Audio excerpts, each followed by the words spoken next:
I'm just going to read this verse.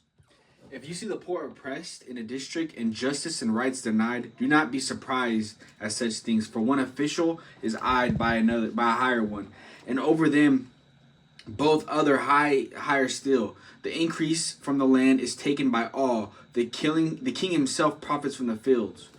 So it's basically saying that there's a never-ending ladder of people who are over people who have power, and that can get, and corruption can get lost in that, and oppression can get lost in that. Like, people forget that there's oppression in a way because there's so much oppression going on. It's such an endless ladder of authority of one over the other.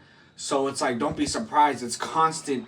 Hey, you can't do this, and the next person, you can't do this, and then it corrupts and it changes things, and then it ends up oppressing somebody down the line, you know.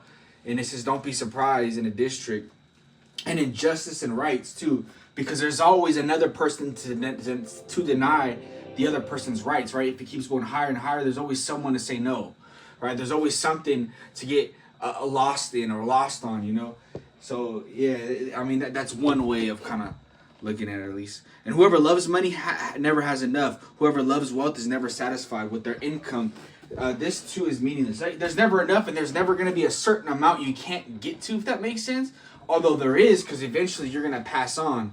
But there's always going to be more and more and more and more and more to retrieve, to get, right? You're never going to be satisfied if your dopamine in your life is built on just the next dopamine hit of getting the next build of money. That dopamine hit is not going to keep going on forever, so you're going to need more and more and more. So you need more and more and more money, and it's just you're never satisfied.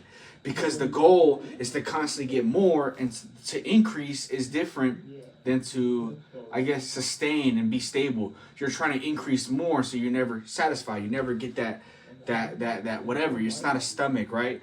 Eventually, you're gonna have to get more. I mean, you're gonna have to get new food every day, but at the same time, money is constantly increase. It's a constant increase. It's endless, and if you love it specifically, loving is a bad relationship to have with money. You know, you can't love money and love God. Right? You will hate one and love the other, and vice versa. So you can't love money and love God at the same time. So you got to check that. Make sure you love God, right? Well, not check that, but I guess know that, you know, the love of money is the root of all evil, right? Your wife will be like a fruitful vine within your household. So your children will be like olive shoots around your table. Yeah, yes, this will be the blessing for the man who fears the Lord. Fear the Lord, and you will retrieve blessings. You know, God is good.